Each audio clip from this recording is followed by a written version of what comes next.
Hello students, कैसे हैं? Welcome back to academy of rank इल्ड बाय आर्यन। मैं लेकर आया हूं आज क्लास 12 का रे ऑप्टिक्स लेक्चर नंबर 2। पहले लेक्चर में हम लोगों ने बात किया कि ऑप्टिक्स क्या है, ऑप्टिक्स का टाइप क्या है और रे ऑप्टिक्स क्या होता है। रे ऑप्टिक्स का प्रॉपर्टीज के बारे में पढ़ा और रे ऑप्टिक्स के प्रॉपर्टीज में हम लोगों ने पढ़ा कि लाइट का नेचर कैसा है। लाइट का डुअल नेचर था। डुअल नेचर के बारे में हम लोगों ने पूरी जानकारी ली कि डुअल नेचर कैसे डिसाइड हुआ। पार्टिकल नेचर था, फिर वेव नेचर हुआ, फिर दोनों नेचर के क्यों मानना पड़ा। ये सारी कहानी पीछे लेक्चर नंबर 1 में हम लोगों ने डिस्कस कर लिया है। अगर अभी तक आपने लेक्चर नंबर 1 नहीं देखा है तो जाइए और लेक्चर नंबर 1 जरूर देखिए। उसका लिंक मैं इस वीडियो के डिस्क्रिप्शन में भी डाल दूंगा। तो आज स्टार्ट करते हैं रे ऑप्टिक्स का लेक्चर नंबर 2। रे ऑप्टिक्स का लेक्चर नंबर 2। इस लेक्चर में हम लोग क्या क्या पढ़ेंगे? इस लेक्चर में हम लोग पढ़ेंगे कि रे ऑफ लाइट क्या होती है, रे ऑफ लाइट क्या होती है, रिफ्लेक्शन ऑफ लाइट क्या होती है,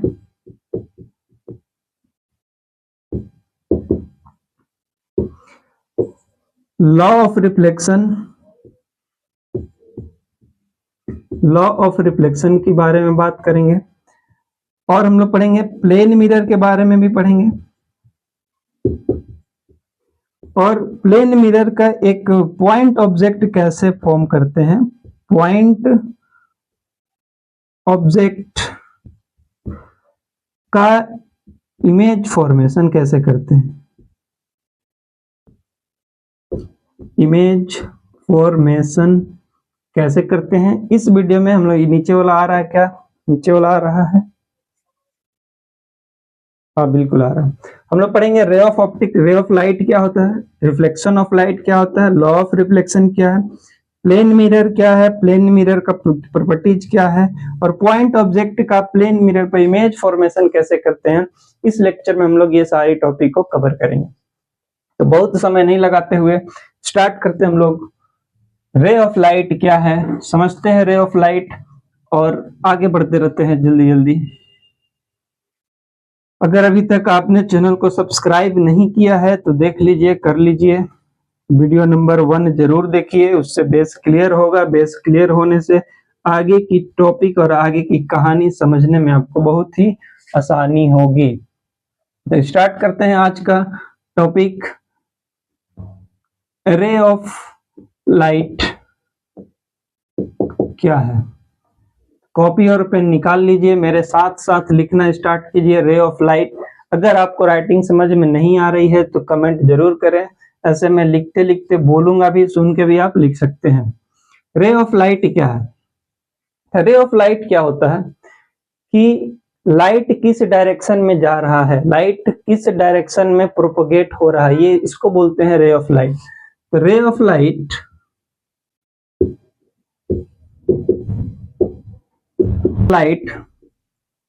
gives the direction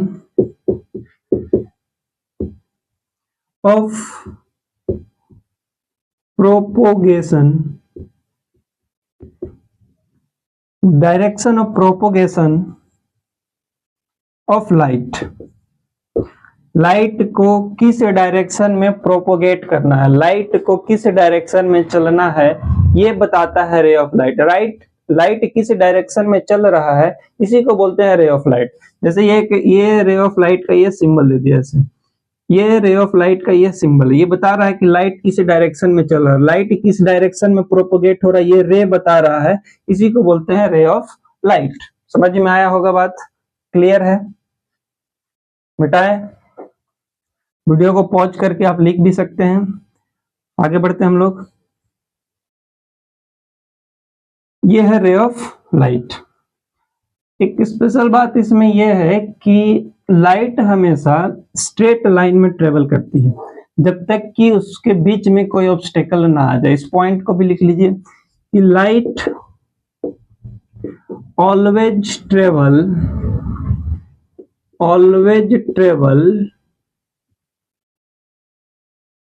in straight line, in straight line, light हमेशा स्ट्रेट लाइन में ट्रेवल करती है, हमेशा स्ट्रेट लाइन में ट्रेवल करते रहेगी। कब नहीं ट्रेवल करेगी? जब उसके बीच में कोई ऑब्स्टेकल आ जाएगा, बीच में कोई रिफ्लेक्ट करने वाला, कोई उसको रिफ्लेक्ट करने वाला ऑब्जेक्ट आ जाएगा, तब ये लाइट अपना रास्ता बदलेगी, नहीं तो लाइट हमेशा स्ट्रेट लाइन में ट्रेवल करती रहती है। वैक्यूम में कोई ऑब्स्टेकल नहीं है, तो वहां पे लाइट हमेशा, देखिए कैसे चल रहा है, लाइट हमेशा स्ट्रेट लाइन में चलता है 3 × 10⁸ मीटर पर सेकंड के स्पीड से। समझ में आ गया? इसको भी आप नोट्स कर लेंगे, ये छोटी छोटी बातें हैं जो बहुत काम आएगी। ठीक है, अब हम लोग अगला टॉपिक टर्म समझते हैं, बीम क्या है। बीम अगला टर्म आता है बीम। ये जो इंपॉर्टेंट टर्म्स है जिसको जानना जरूरी है, जिससे कि कंसेप्ट क्लियरिटी बनेगी। बीम क्या है?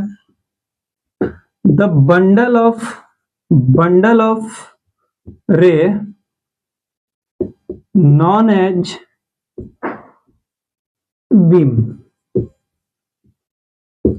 एक रे है, इस रे का एक बंडल बना लेते हैं। बंडल मतलब 3 या 2 या 2 से ज्यादा रे एक जगह जमा कर लेते हैं, तो इसको बोलेंगे बीम। अगर बहुत सारा रे 2 या 2 से ज्यादा रे एक जगह पे जमा हो जा रहा तो बंडल ऑफ रे बन गया। ये बंडल ऑफ रे को जानते हैं हम लोग बीम से। अब ये जो बीम है ना, ये जो बीम है, ये बीम हम लोग 3 पार्ट्स में डिवाइड करते हैं। बीम को 3 पार्ट्स में डालते हैं। ठीक है, पहला पार्ट्स को डालते हैं, पहला को बोलते हैं convergent beam. Convergent beam, convergent beam क्या होता है कि किसी एक पॉइंट पे बहुत सारा रे आकर ऊपर बनाते हैं ना। पहले देख लेते हैं, एक हो गया कन्वर्जेंट बीम, दूसरा होता है डाइवर्जेंट बीम, दूसरा होता है डाइवर्जेंट बीम, और तीसरा होता है पैरेलल बीम। पैरेलल बीम, ये 3 टाइप का बीम होता है। लिख लीजिए यहाँ पे, इसके आगे हम लोग ऊपर एक एक करके बात करते हैं कि कन्वर्जेंट बीम क्या होता है, डाइवर्जेंट बीम किसको बोलते हैं, और पैरेलल बीम किसको बोलते हैं, इसको बात करते हैं। आई होप कि हो गया होगा ये। चलिए अब आगे हम लोग बात करते हैं कि कन्वर्जेंट बीम क्या है, डाइवर्जेंट बीम क्या है।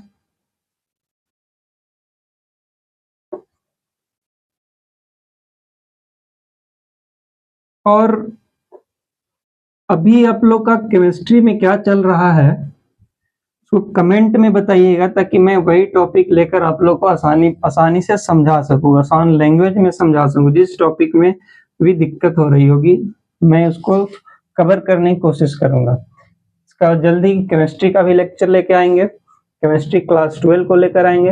अभी आप लोग कमेंट करके इसमें बताइएगा कि केमिस्ट्री का कौन सा टॉपिक लेकर आऊं। ठीक है, जो ज्यादा जरूरी है भी आप लोग के लिए वही टॉपिक बताइएगा जिसको मैं लेके आऊंगा, और पूरा एक्सप्लेनेशन के साथ समझाऊंगा, समझ में जरूर आएगा। चलिए हम लोग बात करते हैं, अगर देखिए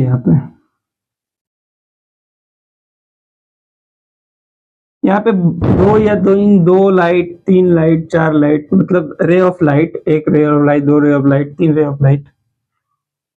रे ऑफ लाइट किसी एक पॉइंट पे आके अगर कन्वर्ज हो रहा है, जमा हो रहा है, तो इसको बोलते हैं कन्वर्जेंट, इसको बोलते हैं कन्वर्जेंट बीम। अगर किसी एक पॉइंट से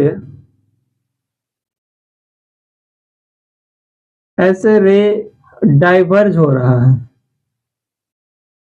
इसको डाइवर्ज हो रहा है, तो इसको बोलेंगे डाइवर्जेंट बीम। फर्क क्या है, यहाँ पे एक पॉइंट पे आके कन्वर्ज होता है और यहाँ पे एक पॉइंट से निकलकर डाइवर्ज हो रहा होता है। एक कन्वर्जेंट बीम, ये डाइवर्जेंट बीम।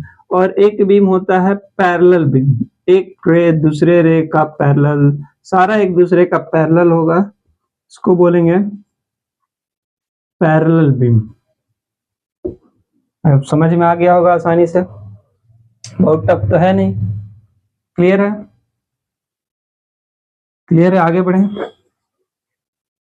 हो गया होगा। चलिए अब हम लोग आगे बढ़ते हैं कि what is reflection of light. Reflection of light क्या है, इसको समझते हैं कि रिफ्लेक्शन ऑफ लाइट क्या है। हेडिंग दीजिए, reflection of light. Reflection of light क्या है समझते हैं। रिफ्लेक्शन ऑफ लाइट क्या है पहले बात कर लेते हैं। किसी भी सरफेस से किसी भी रे ऑफ लाइट का उससे टकराकर वापस आ जाना, इसको बोलते हैं रिफ्लेक्शन ऑफ लाइट। अब इसको क्या बोलेंगे, समझ में आया होगा। किसी भी सरफेस से रे ऑफ लाइट जाए और टकरा कर वापस आ जाए, जिस मीडियम से जाए उसी मीडियम में वापस आ जाए, तो इसको बोलते हैं रिफ्लेक्शन ऑफ लाइट। तो लिखेंगे bounce back of light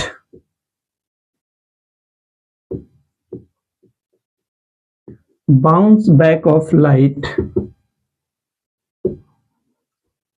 in same medium, bounce back of light in same medium when the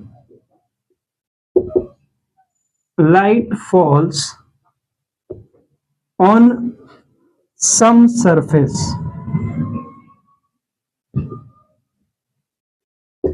मतलब क्या, एक किसी सरफेस पे लाइट डालें और उस सरफेस पे लाइट टकरा के फिर वापस आ गया, जिस मीडियम से गया है उसी मीडियम में वापस आ जाता है, तो इसको बोलते हैं रिफ्लेक्शन ऑफ लाइट। क्लियर है बात, समझ में आ गया होगा। चलिए ये हो गया रिफ्लेक्शन ऑफ लाइट। अब हम लोग बात करेंगे कि जिस सरफेस से टकरा के आ रहा है उस सरफेस को क्या बोलेंगे। तो हेडिंग डालिए reflected surface. What is reflected surface. Reflected surface समझ लेते हैं।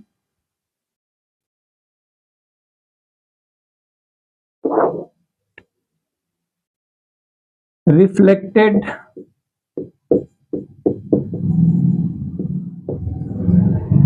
Surface, which surface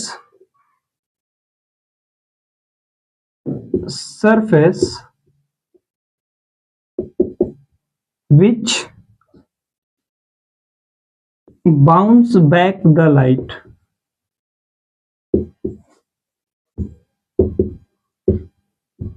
known as reflected surface, known as reflected surface।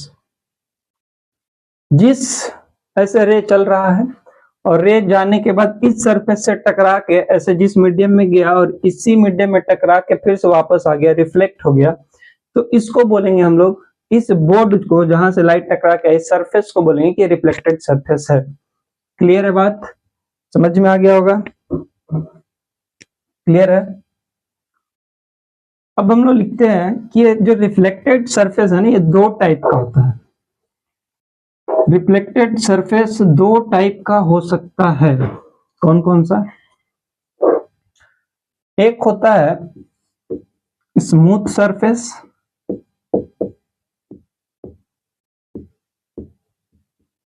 और दूसरा होता है रफ सरफेस। दूसरा होता है रफ सरफेस। एक होगा स्मूथ सरफेस और एक होगा रफ सरफेस। जिससे टकरा के आ रहा है जिस सरफेस से, ये सरफेस या तो स्मूथ होगा या तो फिर रफ होगा, ऐसे ऐसे ऐसे ऐसे रफ हो सकता है। तो ये दो टाइप का रिफ्लेक्टेड सरफेस होता है। स्मूथ सरफेस को क्या बोलते हैं, इसको बोलते हैं हम लोग, लिखिए पहले, ये वाला हो गया स्मूथ सरफेस, रफ सरफेस। यहां पे लिखिए when light reflected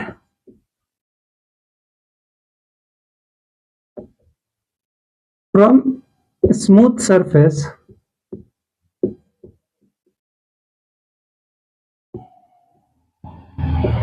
known as specular reflection. जब लाइट स्मूथ सरफेस से रिफ्लेक्ट होता है तो उसको बोलते हैं हम लोग स्पेकुलर रिफ्लेक्शन। उसको क्या बोलते हैं? Specular reflection. स्पेकुलर रिफ्लेक्शन क्या है कि लाइट जाए किसी स्मूथ सरफेस से टकराए और टकरा के वापस आ जाए, तो इसको बोलेंगे कि ये स्पेकुलर रिफ्लेक्शन हुआ। अब इसके लिए हम लोग लिखेंगे, किसके लिए था? ये था स्मूथ सरफेस के लिए। व्हेन लाइट रिफ्लेक्टेड, थोड़ा स्पेलिंग नहीं समझ में आएगा तो जरूर बताइएगा। When light reflected from rough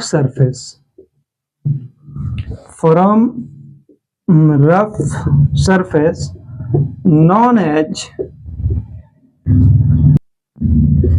reflection.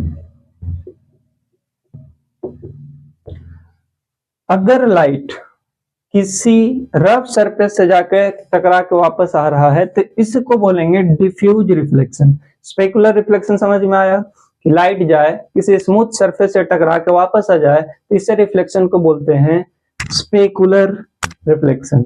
Light जाए किसी रफ सरफेस से टकरा के, जैसे जैसे ये रफ है, ये बहुत सारा रफ है, ये प्लेन नहीं है, इससे टकरा के अगर वापस आएगा तो हम लोग अगर बात करें ऐसे सरफेस को तो उससे टकरा के आने को बोलते हैं डिफ्यूज रिफ्लेक्शन।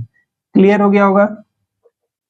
क्लियर हो गया होगा स्पेकुलर रिफ्लेक्शन क्या है, डिफ्यूज रिफ्लेक्शन क्या है। आगे बढ़े, आगे बढ़े, चलिए आगे बात करते हैं। अब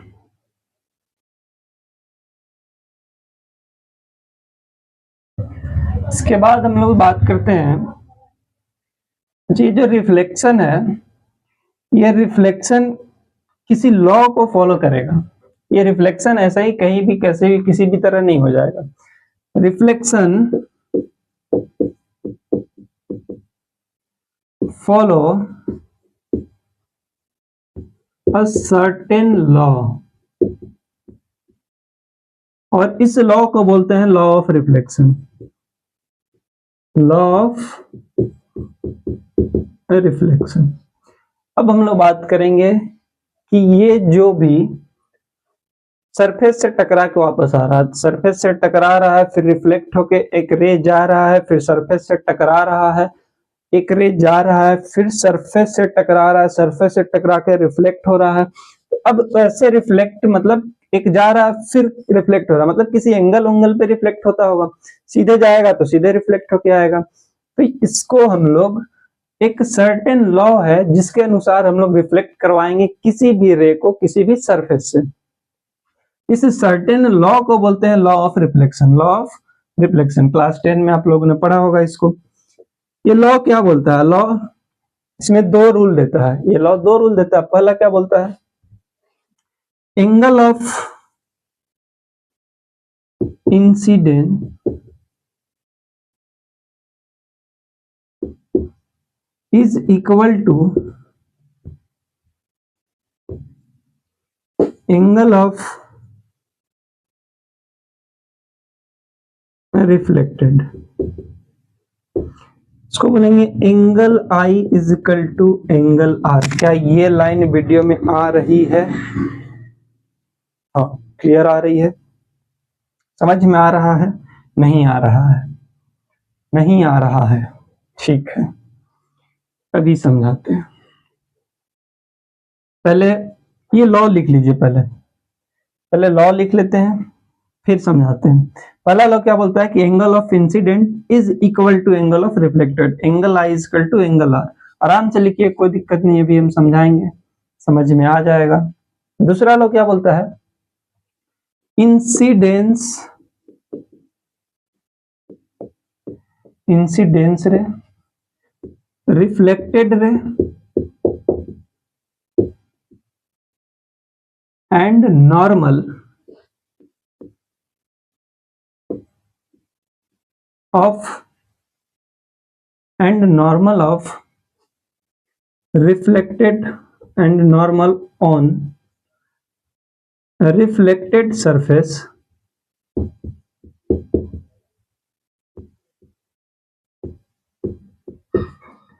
लाइज बिटवीन ये वाला लाइन मिटा दे क्या, लाइज बिटवीन सेम प्लेन,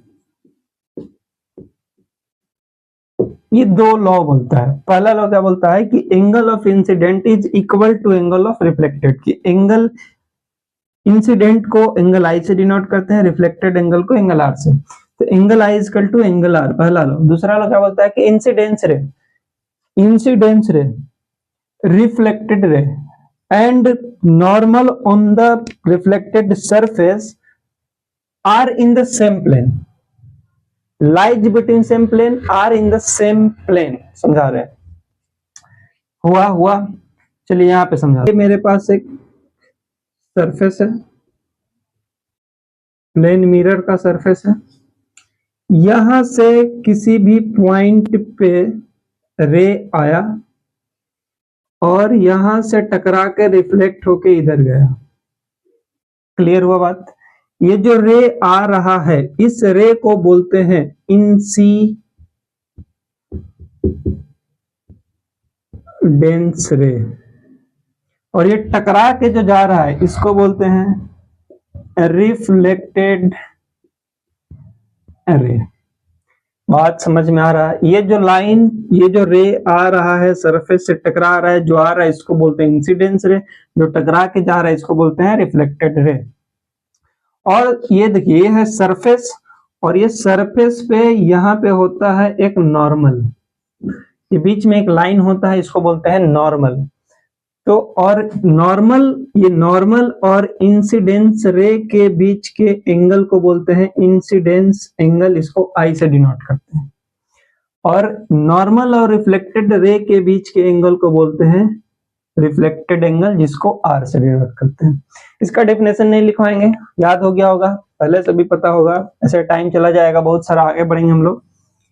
तो एंगल आई, पहला लॉ क्या बोलता है, एंगल ऑफ इंसिडेंट, ये देखिए ये इंसिडेंस रे और नॉर्मल के बीच वाले एंगल को बोलते हैं एंगल ऑफ इंसिडेंस।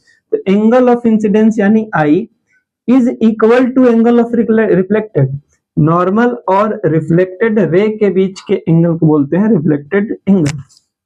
तो एंगल आई एंगल आर के बराबर होता है।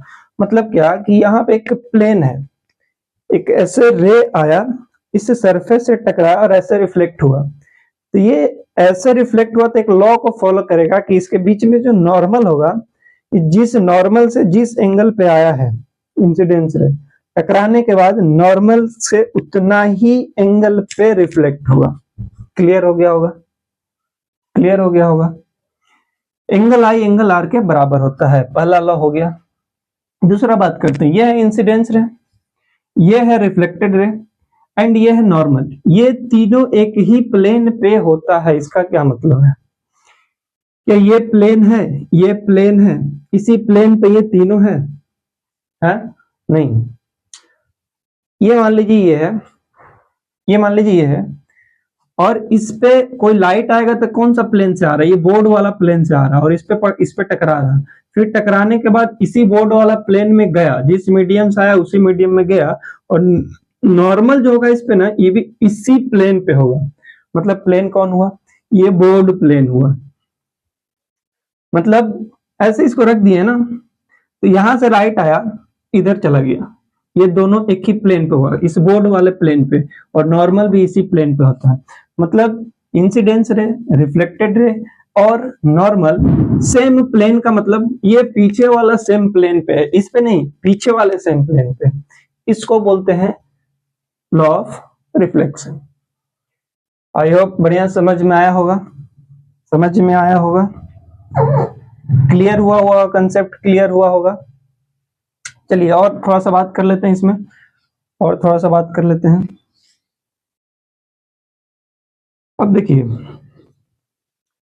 अगर ये रिफ्लेक्टेड सरफेस है ना, ये कोई एम है, ये एम डैश है, इसको बोलते हैं रिफ्लेक्टेड सरफेस।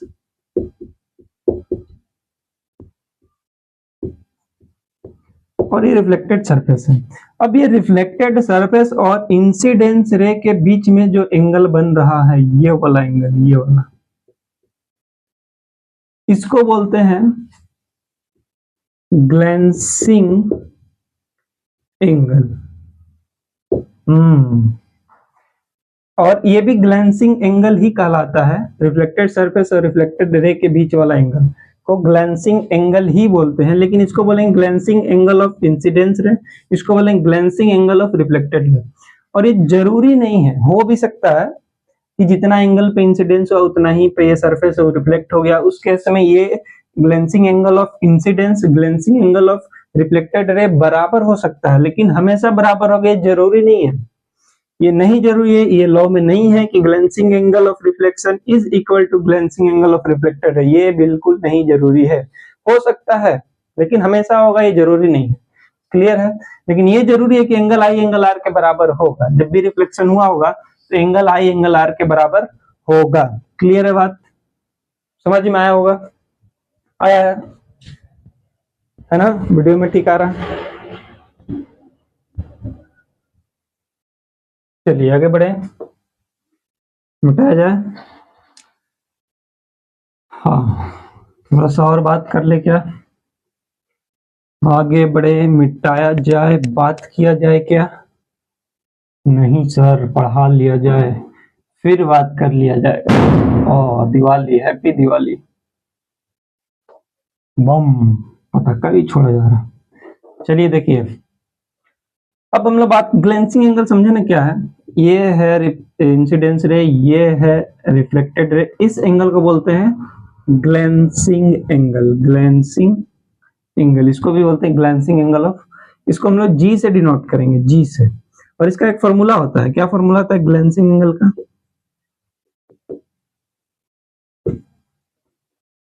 ग्लेंसिंग एंगल का फॉर्मूला होता है, देखिए नहीं, अगर यहाँ पे अगर नॉर्मल खींच दिया जाए, ये नॉर्मल से यहाँ 90 डिग्री बनाता है, तो 90 डिग्री में से अगर एंगल आई 90 माइनस इंसिडेंस एंगल माइनस कर दिया जाए तो ग्लेंसिंग एंगल निकल के आ जाता है। फॉर एग्जांपल देख लीजिए, अगर ये वाला है, ये वाला 10 डिग्री दिया हुआ है, बोलता है ग्लेंसिंग एंगल निकालिए, तो कैसे निकालेंगे? ग्लेंसिंग एंगल क्या हो जाएगा? 90 माइनस 10, क्योंकि एंगल आई कितना है, angle I equal to 10 degree है, ये हो गया 10 डिग्री, ये हो गया 80 डिग्री। यहाँ पे कितना बनेगा? 80 डिग्री। सिंपल है, समझ में आ गया होगा। क्लियर है? चलो अब बच्चे आगे बढ़ते हैं, और आगे अगर एक और डाउट होता है बच्चों लोग का, उसको भी मैं क्लियर कर देता हूं। ये जो रिफ्लेक्शन, लॉ ऑफ रिफ्लेक्शन है, ये जरूरी नहीं कि प्लेन सरफेस पे हो, ये कर्व सरफेस पे भी फॉलो करेगा। लॉ ऑफ रिफ्लेक्शन, एक लाइन लिख लो, हेडिंग डाल के नहीं, एक पॉइंट बना के लिख लो। Law of reflection also applied at curved surface। मतलब क्या? ये जरूरी नहीं कि लॉ ऑफ रिफ्लेक्शन सिर्फ प्लेन मिरर पे ही काम करे, प्लेन मिरर पे तो काम करेगा ही। ये देखिए, ये कर्व सरफेस है, इस पे भी काम करेगा, यहां से आएगा, यहाँ पे टकराएगा, यहाँ पे भी काम करेगा, ये इस पे नॉर्मल बनाएगा, और angle I equal to angle R यहाँ भी दिखाएगा। ये अंदर से पॉलिश्ड होता है। चाहे कर्व सरफेस ऐसा हो, इसको क्या बोलते हैं? ये होता है कन्वेक्स, ये कन्वेक्स पे भी काम करेगा। ये होता है प्लेन मिरर, और ये होता है कनकेव मिरर, यहाँ पे बाहर में शैडो ऐसे पॉलिश्ड किया हुआ रहता है, यहाँ पे भी ऐसे आएगा और ऐसे जाएगा, ये भी नॉर्मल होगा, यहाँ पे भी एंगल आई एंगल आर के बराबर होगा। क्लियर हो गया बात कि law of reflection curve surface पे भी काम करेगा, प्लेन मिरर पे भी काम करेगा। क्लियर है? इसको लेकर बहुत सारे बच्चों का डाउट रहता है। अब आगे क्या? अब आगे हम लोग बात करेंगे मिरर के बारे में। हम लोग पढ़ लिए कि रिफ्लेक्शन कैसे हो रहा है, क्या क्या हो रहा है रिफ्लेक्शन में, पढ़ लिए। अब हम लोग बात करेंगे मिरर के बारे में। मिरर के बारे में देखिए, मिरर, ये मिरर ना एक्चुअली में दो टाइप का कर दिया गया है। दो टाइप का है, एक होता है प्लेन मिरर, जिसके बारे में अभी हम लोग देखे, रिफ्लेक्शन देखे उसका, और दूसरा होता है स्फेरिकल मिरर। स्फेरिकल मिरर, तो प्लेन मिरर में तो पता है कि प्लेन मिरर है, ये है प्लेन मिरर, ये जो हम लोग अभी कर रहे थे जिसका सरफेस प्लेन मिरर है। ये है स्फेरिकल मिरर, मतलब ये देखिए कन्वेक्स मिरर और कनकेव मिरर, ये स्फेरिकल मिरर का एक छोटा सा पार्ट्स होता है, ये स्फेरिकल मिरर से ही बना होता है। ये दो टाइप का मिरर है। आज इस लेक्चर में हम लोग बात करेंगे सिर्फ और सिर्फ प्लेन मिरर का। प्लेन मिरर क्या होता है, प्लेन मिरर का प्रॉपर्टीज क्या है, प्लेन मिरर में इमेज का फॉर्मेशन कैसे करते हैं। क्लियर है बात? क्लियर है? चलिए लिखिए प्लेन मिरर क्या है, समझ लेते हैं कि प्लेन मिरर क्या है। तो plane mirror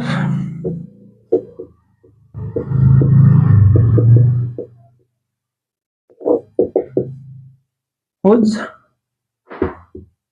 reflecting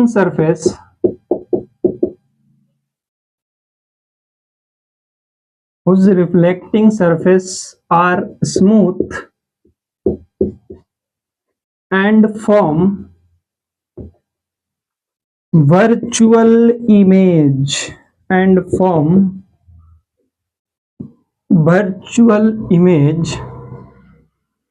known as plane mirror, known as plane mirror. Clear हुआ बात? एक प्लेन मिरर एक स्मूथ सरफेस होगा और उस पर जब भी इमेज बनेगा, वर्चुअल इमेज बनेगा, ऐसे मिरर को बोलेंगे हम लोग प्लेन मिरर। क्लियर है? क्लियर है? हो गया, आगे बढ़े। अब प्लेन मिरर का कुछ प्रॉपर्टीज का बात करते हैं हम लोग। प्लेन मिरर का प्रॉपर्टीज का बात करेंगे, फिर इसका इमेज फॉर्मेशन चेक करेंगे कैसे बनता है, सिखाएंगे आपको आज।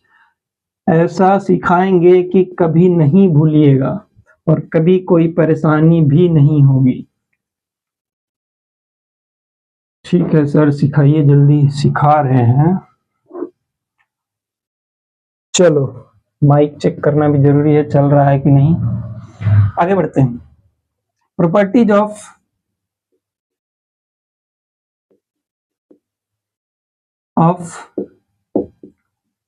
Plane mirror. प्लेन मिरर का प्रॉपर्टीज क्या क्या है ना? तो देखते हैं। पहला प्रॉपर्टीज कि प्लेन मिरर ऑलवेज फॉर्म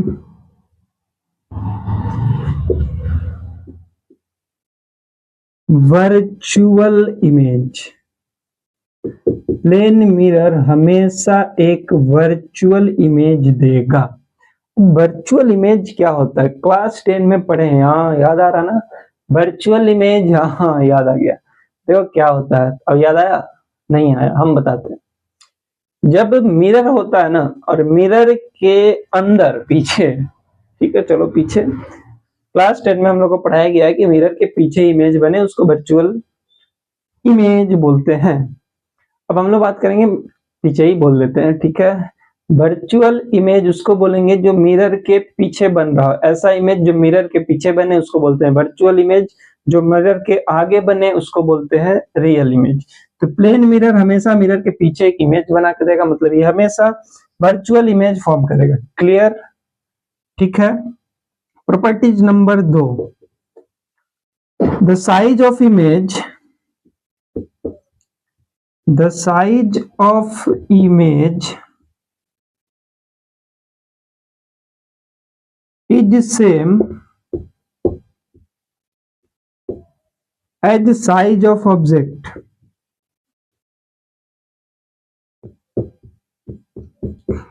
ये क्या हुआ कि भी प्लेन मिरर में अगर कोई ऑब्जेक्ट रखे, यहाँ पे प्लेन मिरर है, यहाँ पे कोई ऑब्जेक्ट रखे, ये प्लेन मिरर यहाँ ऑब्जेक्ट रख रहे हैं, ये इतना बड़ा रखे हैं ना इसको, तो इसका इमेज भी इतना ही साइज का बनेगा, जितना साइज का ऑब्जेक्ट है इमेज भी प्लेन मिरर में सेम साइज का बनेगा।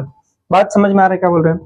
बात क्लियर है कि जितना साइज ऑब्जेक्ट का रहेगा इमेज भी उतना ही साइज का बनेगा प्लेन मिरर के अंदर। क्लियर हुआ बात?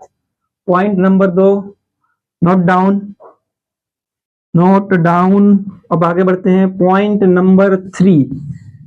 पॉइंट नंबर 3 क्या है?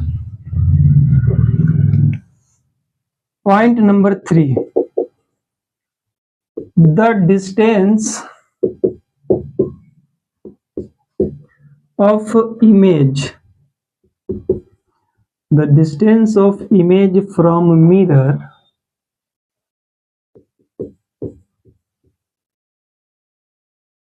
are same the distance of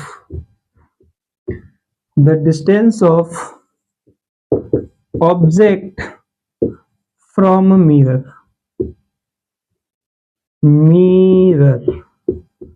हाँ, इसको देखिए, लिखिए, फिर समझा रहे हैं क्या हो रहा है।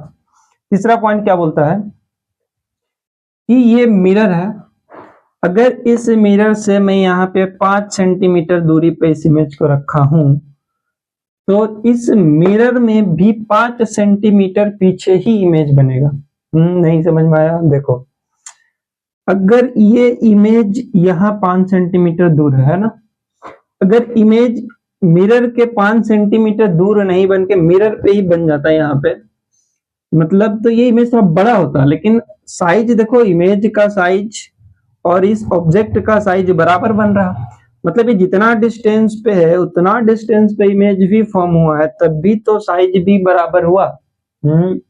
हाँ, अच्छा, समझ में आया नहीं आया? ये इमेज है 5 सेंटीमीटर डिस्टेंस, तो इसका ये ऑब्जेक्ट है 5 सेंटीमीटर डिस्टेंस पे, इसका इमेज भी 5 सेंटीमीटर पे ही बनेगा, जितना मिरर से इस ऑब्जेक्ट का डिस्टेंस है इमेज का भी मिरर से उतना ही डिस्टेंस होगा, लेकिन वर्चुअल होगा, पीछे बनेगा, प्लेन मिरर है। क्लियर हुआ बात? हाँ, हो गया। आगे बढ़े, चलो पॉइंट नंबर 4, प्रॉपर्टीज में पॉइंट नंबर 4 क्या बोल रहा है? पॉइंट नंबर 4 ये बनता है कि इमेज में ऐसे लिखते हैं, प्लेन मिरर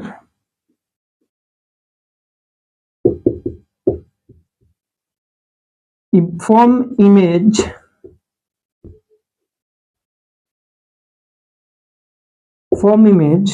generally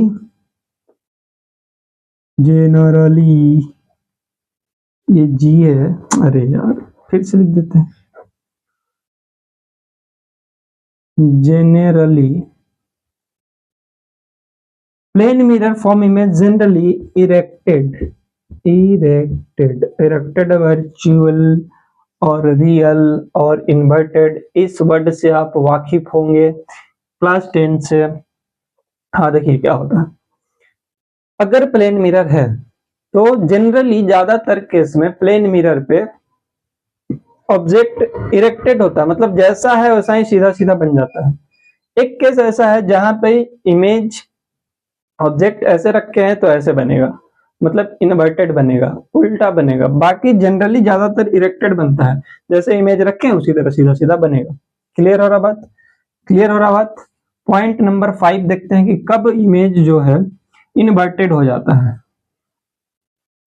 कब जो है इन्वर्टेड हो जाता है। जैसे जैसे, अरे ये वाला पॉइंट समझ में आया? इसका फिगर दिखाएं, देखो यहाँ पे ये है मेरे पास प्लेन मिरर, और ये आ गया मेरा चिंटू बेटा, ये आ गया। तो इसका इमेज जो होगा ना यहाँ पे भी, अरे चिंटू बेटा का इमेज जो है ना ऐसा बनने वाला है क्या? नहीं, बिल्कुल नहीं। मैं आपको अभी समझा रहा हूं कि क्या क्या इसमें बदल जाएगा और क्या क्या सेम रहेगा, है ना। देखो, ये है मेरे चिंटू बेटा, और इधर भी आ गए चिंटू बेटा। बड़ा हो गया क्या चिंटू बेटा? सेम साइज का ही बनाएंगे, ठीक है। अभी बड़ा हो रहा क्या? ये लो बराबर कर देते हैं। अब देखिए, जितना बड़ा ये है उतना बड़ा ये है, जैसे ये है उसी तरह ये बना है, तो ये क्या हुआ? ये इरेक्टेड इमेज बना। ये इमेज कैसा बना है? इरेक्टेड। हम्म अब देखिए, यहाँ पे एक प्लेन मिरर है। अब यहां से एक उड़ता हुआ तीर आया। अगर ये तीर ऐसे बन जाता है तो इसको बोलते हैं कि इरेक्टेड इमेज। इसको क्या बोलते हैं? Erected image. अगर ये तीर इमेज के पीछे ऐसे बन जाता है तो इसको बोलते हैं इन्वर्टेड। हाँ, क्लियर हो गया होगा। इन्वर्टेड मतलब उल्टा बनना, इरेक्टेड मतलब जैसा है सीधा सीधा बन जाना। क्लियर हुआ? तो ये देखिए, ये चिंटू बेटा इरेक्टेड है, सीधा सीधा बन गए हैं, है ना। आगे बात करते हैं। अब एक केस ऐसा है जहां पे इमेज इन्वर्टेड बनेगा प्लेन मिरर में। कब बनेगा सर? हाँ, बता रहे हैं। ये सारे टॉपिक, सारा एक्सप्लेनेशन आपको मिल रहा है मेरे इस चैनल पे, तो इसको जरूर देखिए, आगे भी बढ़ाइए, सब्सक्राइब भी कीजिए, ना कीजिए आपकी मर्जी, ये चलता रहेगा। ठीक है, विचार कर लेंगे, पढ़ रहे इससे तो करेंगे नहीं। हाँ देखो, topic properties of plane mirror का 5वां properties. When mirror take place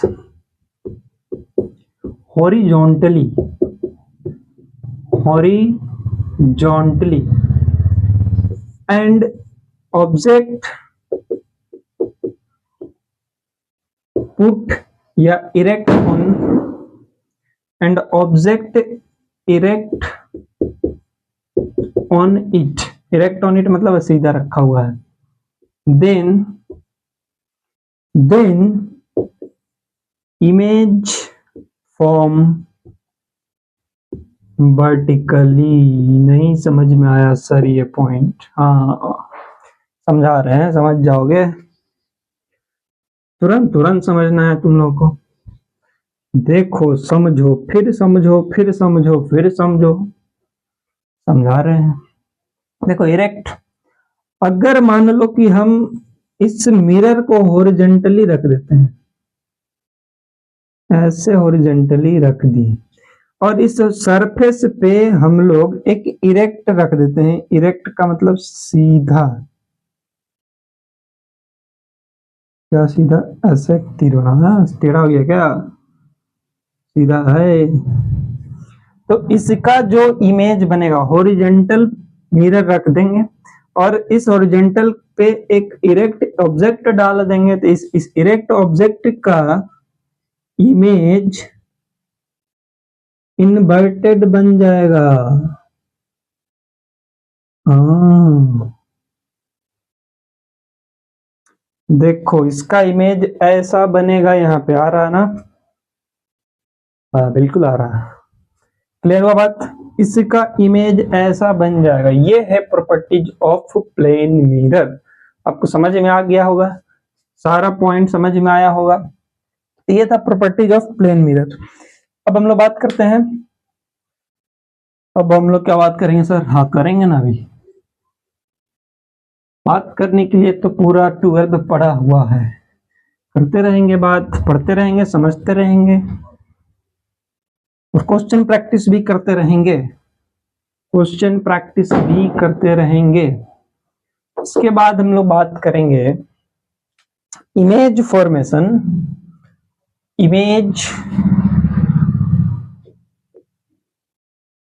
image formation of plane mirror. Plane mirror का इमेज फॉर्मेशन कैसा होता है ये सीखेंगे। इमेज बनाना सीखेंगे, इमेज को फॉर्म करना सीखेंगे हम लोग। कैसे?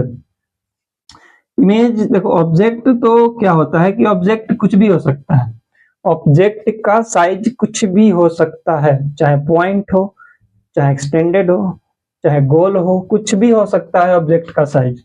तो हम लोग बात करते हैं पहले पॉइंट ऑब्जेक्ट के लिए, छोटे से नहीं स्टार्ट करेंगे। Yes sir. चलो देखो, पॉइंट ऑब्जेक्ट के लिए बात करेंगे। पॉइंट ऑब्जेक्ट है तो उसका इमेज फॉर्मेशन कैसे होता है। इमेज फॉर्मेशन बहुत आसान बन जाएगा आपके लिए। इमेज फॉर्मेशन में जिसको भी जो भी दिक्कत था, ये समझने के बाद नहीं रहने वाला है। देखो कैसे, सबसे पहला बात हमको समझना है कि प्लेन मिरर पे किसी भी ऑब्जेक्ट का इमेज बनता कैसे है। तो एक बात समझते हैं कि प्लेन मिरर पे या प्लेन मिरर पे ऑब्जेक्ट जो रखे हैं, ऑब्जेक्ट प्लेन मिरर के सामने रखे हैं, किसी भी डिस्टेंस पे रखे हैं, तो हमको प्रॉपर्टीज तो पता है कि जितना डिस्टेंस पे रखेंगे इमेज भी उतना ही डिस्टेंस पे फॉर्म होगा, जितना बड़ा साइज है उतना ही बड़ा होगा। तो लेकिन इमेज बनेगा कहाँ, ये सीखेंगे इसमें। क्लियर हुआ बात? देखो मान लो यहाँ पे एक ये प्लेन मिरर है और यहाँ पे एक पॉइंट ऑब्जेक्ट रखा हुआ। क्लियर हुआ बात? तो एक बात यहाँ पे नोट कर लो, अगर हमको इमेज फॉर्म करना है तो ये बात हमको हमेशा नोट कर लेना होगा। देखो क्या नोट करना होगा कि अगर लिख लो यहाँ पे व्हेन इमेज कब फॉर्म होगा, इसके बिना इमेज फॉर्म नहीं हो सकता। व्हेन टू रिफ्लेक्टेड रे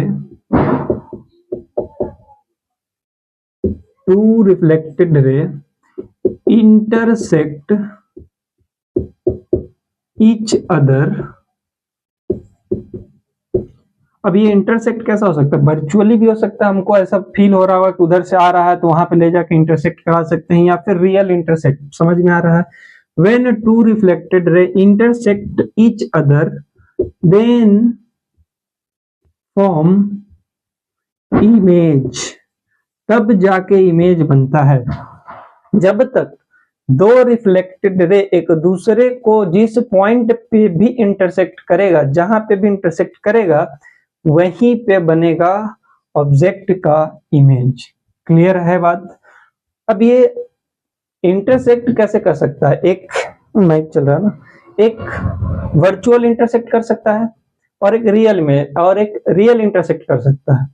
तो जहां पे वर्चुअल इंटरसेक्ट करता है ना, वहां पे वर्चुअल इमेज बनता है, और जहां पे रियल में इंटरसेक्ट करता है वहां पे रियल इमेज फॉर्म होता है। क्लियर हुआ बात? क्लियर हुआ? अगर हमको इसका बनाना है रे डायग्राम की, इस पॉइंट का रे डायग्राम से बताइए कि कहां पे बनेगा इमेज। यहाँ पे एक ऑब्जेक्ट रखा हुआ है ओ, इसका इमेज कहाँ बनेगा? प्लेन में, ये प्लेन मिरर के अंदर। तो कैसे करेंगे? यहां से एक लाइट गया होगा और यहां से टकरा के वापस आया होगा। बात समझ में आ रहा है? मतलब एक रिफ्लेक्टेड रे हमको मिल चुका। हमको कितना रिफ्लेक्टेड रे चाहिए इंटरसेक्ट करने के लिए? 2 चाहिए, एक मिल गया। एक और रे हम यहां से निकालेंगे और एक और रे को इधर रिफ्लेक्ट करा देंगे, है ना? थोड़ा बराबर कराएंगे। अब देखो, एक यहाँ पे पॉइंट है, मतलब पॉइंट का मतलब एक यहाँ पे रिफ्लेक्टेड है और एक यहाँ पे रिफ्लेक्टेड है। अब ये रिफ्लेक्टेड है, आगे तो कहीं नहीं लग रहा कि मिलेगा, ये ऐसे दूर होते जाएगा, ये ऐसे दूर होते चला जाएगा। तो हम इसको ऐसे देखो, ऐसे यहाँ से अगर देखेंगे ना, यहाँ से तो हमको लग रहा है कि ये वाला रिफ्लेक्टेड रे कहीं पीछे से आ रहा है। यहीं पे देखते, कहीं भी देखेंगे ना, यहाँ भी देखेंगे तो लगेगा ये वाला रिफ्लेक्टेड रे कहीं पीछे से आ रहा है। तो जहां से आ रहा है इसको हम लोग क्या करेंगे, मान के वर्चुअली मिला देते हैं। ये दोनों को यहाँ पे जिस पॉइंट पे ये दोनों मिलेगा वही इमेज बनेगा। और ये जो डिस्टेंस है ना, ये डिस्टेंस भी तो बराबर होगा, ये तो प्रॉपर्टीज बोलता है इसका। तो ऑब्जेक्ट का, एक ऑब्जेक्ट ओ था इस पॉइंट पे, उसका इमेज फॉर्म हो गया यहाँ पे। अब देखो, मिरर से उतना ही दूर है जितना दूर ये है, साइज भी वही है। क्लियर हो रहा बात? और कैसा बनाया है? वर्चुअल ही तो बनाया है, इमेज के पीछे ही तो बन रहा है, इमेज बोल रहे हैं मिरर के पीछे ही तो बन रहा है। तो ये ऐसे करते हैं पॉइंट ऑब्जेक्ट का इमेज फॉर्मेशन। क्लियर हुआ? क्लियर हुआ? नहीं हुआ? जरूरी नहीं कि हम ये राइट यहीं से ले जाएं। देखो एक एंगल, एक बात समझ लो, यहाँ पे लिखो, एक होता है नॉर्मल इंसिडेंस। अब ये नॉर्मल इंसिडेंस क्या है सर? अरे बाबा समझ जाएगा।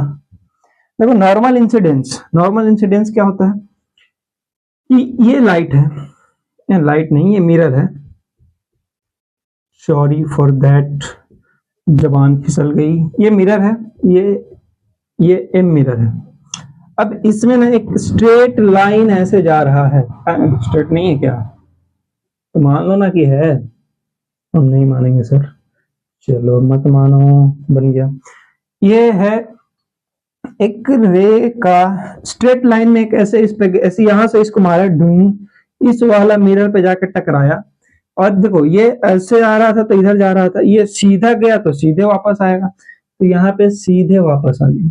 तो देखो नॉर्मल अगर ऐसे ऐसे बना रहे थे तो नॉर्मल क्या होता है, इस ये वाला जो रिफ्लेक्टेड सरफेस है इसका परपेंडिकुलर होता है। ये रे भी तो इस नॉर्मल का परपेंडिकुलर ही है, तो इसका नॉर्मल भी इसी पे होगा, होगा ना, एकदम उसी पे होगा। इसका नॉर्मल भी तो इसी पे होगा। ये जा भी इसी से रहा, आ भी इसी से रहा। इसका मतलब क्या हुआ कि angle I is equal to angle R is equal to 0 degree. ऐसे गया नॉर्मल भी इसी पे, तो एंगल आई 0 हुआ। क्या नीचे आ रहा है? क्या नीचे आ रहा है? आ रहा। अगर एंगल आई 0 हुआ तो हमको पता है कि angle I is equal to angle R होता है, तो एंगल आर भी 0 होगी ना बाबा, ये भी 0 हो गया। तो देखो नॉर्मल इंसिडेंस उसको बोलेंगे उसी में जाए, उसी से आए, और angle I equal to angle R 0, इसको बोलेंगे नॉर्मल इंसिडेंस। तो ये जरूरी नहीं कि जो रे लाइट निकाले ऑब्जेक्ट से, जो लाइट जा रहा है यहीं जाए। और ये समझा रहे हैं, इतना बात समझ में आया, इतना बात समझ में आया। इमेज फॉर्मेशन के लिए क्या क्या जरूरत था कि दो रिफ्लेक्टेड रे होना चाहिए और एक दूसरे को इंटरसेक्ट करना चाहिए। जिस पॉइंट पे देखिए ये रिफ्लेक्टेड रे, ये रिफ्लेक्टेड, इस पॉइंट पे जाके इंटरसेक्ट कर रहा है, वर्चुअली कर रहा था, वर्चुअल इमेज बनाएगा, लेकिन कर तो रहा ना इस पॉइंट पे, तो यहाँ इमेज फॉर्म हो रहा है। जिस भी पॉइंट पे दो रिफ्लेक्टेड रे एक दूसरे को इंटरसेक्ट करेगा वहीं पे बना लेगा इमेज। क्लियर? जरूरी नहीं कि हम ऐसा ही बनाएं। देखो इसका लिख लो, पहले लिख लो, लिखो पहले इसको, आगे बढ़े।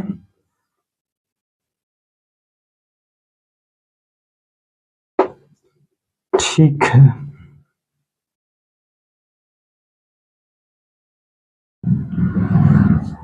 ठीक है। देखिए इसको और कैसे फॉर्म कर सकते हैं। फॉर्म करने का जरूरी नहीं कि हम ऐसा ही करेंगे, हाँ है ना। अरे बाबा तो गिर गया मिटाने वाला, यहाँ रख दे क्या। चलो देखो क्या है कि ये था मेरे पास mirror,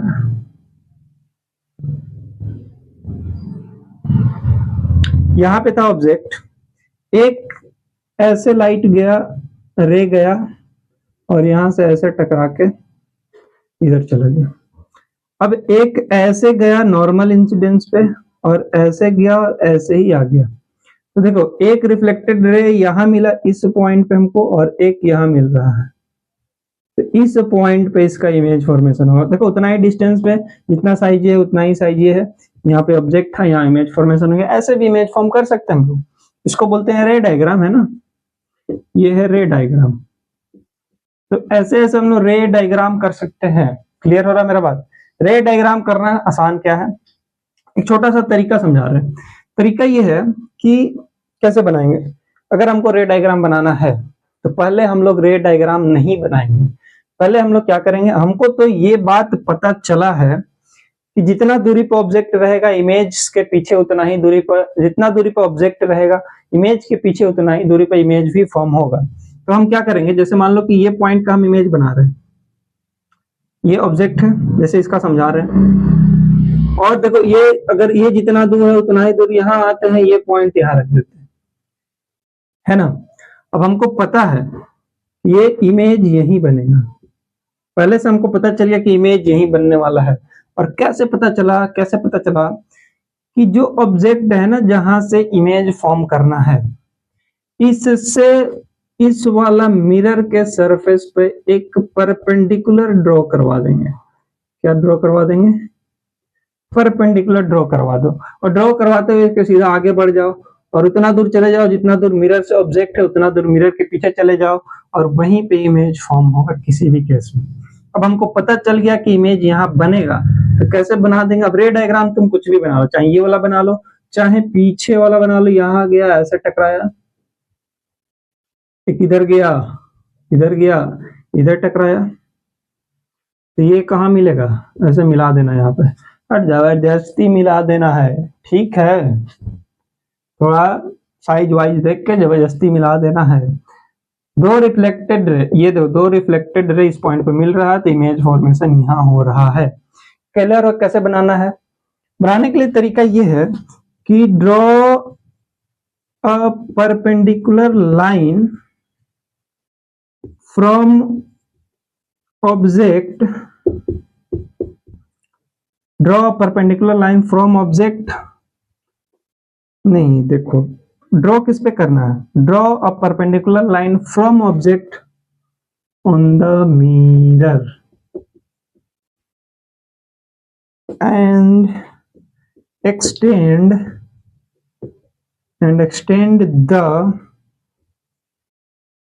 besides mirror where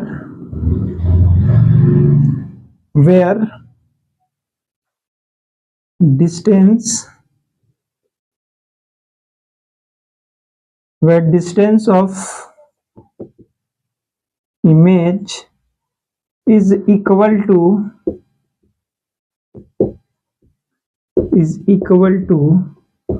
distance of object। हमको क्या करना है? हमको ये करना है कि ये प्लेन मिरर है, ये प्लेन मिरर है, यहाँ ये देखिए ये ऑब्जेक्ट है, ऑब्जेक्ट से सीधा मिरर पे एक परपेंडिकुलर ड्रॉ करेंगे। मिरर के सरफेस पे परपेंडिकुलर होना जरूरी है और इसको हम एक्सटेंड कर देंगे आगे तक। कहाँ तक? जितना दूरी मिरर के आगे ऑब्जेक्ट है उतना ही दूर तक पीछे भी अब इसको एक्सटेंड कर देंगे, वहां पे रोक देंगे, वहीं पे इमेज फॉर्म होगा। उसके बाद हम लोग रे डायग्राम कर लेंगे। बात समझ में आया? आगे बढ़े, आगे बढ़ा जाए। चलिए आगे बढ़ते हैं। अब हम देखेंगे कि अलग अलग इमेज कैसे फॉर्म होगा, है ना? कुछ ट्रिकी बातें, कुछ जरूरी बातें। क्या है? जैसे इस बार हमको ऐसा सरफेस दे दिया, ये रहा मेरा सरफेस और यहां पे रहा मेरा ऑब्जेक्ट। इमेज कहां बनेगा? क्या यहां पे बनेगा? बनेगा, चेक करेंगे ना। या फिर कहीं और ऐसे बनेगा क्या? कहीं यहाँ पे तो इमेज नहीं बनेगा। ये प्लेन मिरर मान लो, यहाँ पे यहाँ इमेज बनेगा कि यहाँ इमेज बनेगा? ये बात है। हम रूल को फॉलो करेंगे। क्या रूल फॉलो करेंगे? कि ऑब्जेक्ट से एक लाइन ड्रॉ करेंगे परपेंडिकुलर, और परपेंडिकुलरली हम लोग परपेंडिकुलर लाइन को आगे तक एक्सटेंड कर देंगे उतना दूर तक, इतना दूर तक ये है,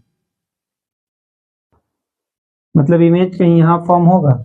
ध्यान देना है कि ये जो लाइन है ना, ये लाइन प्लेन मिरर का परपेंडिकुलर होना चाहिए।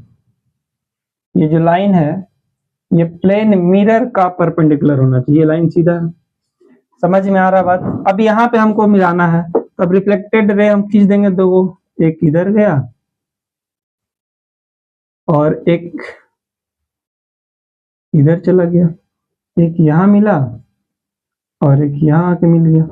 ये हो गया इमेज। यहाँ पे ऑब्जेक्ट था, यहाँ पे इमेज फॉर्म हो गया। क्लियर है बात? कितना बढ़िया आसानी से हम लोग इमेज फॉर्म कर पा रहे हैं। इस बार ऐसे। इस बार ऑब्जेक्ट यहाँ है, ऑब्जेक्ट यहाँ तो क्या होगा? कैसे करेंगे? ऐसे कर दे क्या? नहीं, ये ऐसे कैसे हो गया? ये देखिए, ये रहा इसका परपेंडिकुलर, यहां से जाएगा परपेंडिकुलर, यहां तक बनेगा। अब यहां बनाना है तो इधर ले जाके इधर कर देंगे, इधर तो मिरर है नहीं तो इधर लाएंगे नहीं, तो फिर से वही वाला इधर से रे ले जाके इधर कर देंगे, इधर गया इधर आया, इधर गया इधर आया, और इस दोनों को पीछे जाके बैकग्राउंड पे मिला देंगे, यहाँ बनेगा इमेज, यहाँ था ऑब्जेक्ट। क्लियर हुआ बात, कैसे इमेज फॉर्म हो रहा है, कितना आसानी से इमेज फॉर्म कर रहे हैं। पहले हम लोग को पता है कि इमेज कहाँ बनेगा, हमको पहले से पता हो चुका है। प्लेन मिरर में इमेज क्या बनेगा, कितना डिस्टेंस पे बनेगा, ये सब बातें हम लोग प्रॉपर्टीज में पढ़ चुके हैं। इसका डिस्टेंस सेम होगा, वर्चुअल बनेगा तो पीछे ही बनेगा। अब इधर इमेज था नहीं तो इधर भी रिफ्लेक्ट करके यहाँ से भी मिला सकते थे। तो ऐसे बनाना है image formation of plane mirror of a point object. Point object का इमेज फॉर्मेशन ऐसे करना है। एक जैसे मान लीजिए कि इमेज यहीं तक है और पॉइंट कहीं इधर है, और इसका इमेज बनाना हमको। तो इसका इमेज कैसे बनाएंगे, इसको ना हम लोग आगे तक बढ़ा लेंगे, इस मिरर को ऐसे एक्सटेंड कर लेंगे थोड़ा आगे तक। तो ये अब मिरर पे परपेंडिकुलर डालेंगे, यहाँ से परपेंडिकुलर डाल दिए, यहाँ पे जितना डिस्टेंस पे है उतना डिस्टेंस पे यहाँ पे, मतलब इमेज यहाँ बनने वाला है इस ऑब्जेक्ट का। अब इसका रे डायग्राम कर देंगे। रे डायग्राम, मिरर इतना ही दूर था तो हम इसी पे रिफ्लेक्ट कराएंगे, इधर रिफ्लेक्ट नहीं कराएंगे, इसी पे रिफ्लेक्ट कराएंगे और इसको यहाँ पे मिला देंगे।